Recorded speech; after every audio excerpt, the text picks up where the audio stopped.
Edmond Okmwinkogo, ancien président du Conseil économique et social, auteur de nombreux ouvrages, fait sienne cette citation de Chateaubriand qui soutient que l'ambition dont on n'a pas les talents c'est un crime.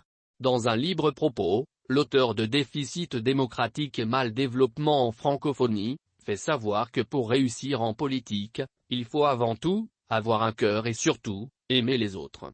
Pour réussir dans la politique, il faut avant tout, il me semble, avoir du cœur et surtout, aimer les autres. Pour accompagner de telles qualités, il faut aussi être honnête pour pouvoir s'exprimer librement avec courage et clarté. Il faut une grande proximité avec les citoyens, se mettre à leur niveau et surtout, la compétence acquise au fil des années en ayant passé par tous les stades, s'informer, rencontrer, écouter. Avec la compétence, on peut mesurer les conséquences de ses propositions. Le pragmatisme et l'empirisme sont essentiels. Autre qualité, le souci de l'environnement. L'environnement deviendra de plus en plus important.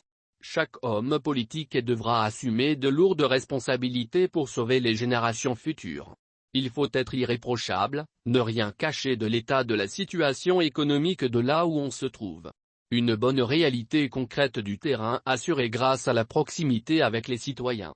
Si l'on veut s'engager en politique, il faut commencer par tenter d'acquérir de telles qualités pour gagner la confiance des autres. Aimer ce qu'on fait, aimer les autres, avoir du cœur et s'engager sans compter est la condition sine qua non, si on veut réussir.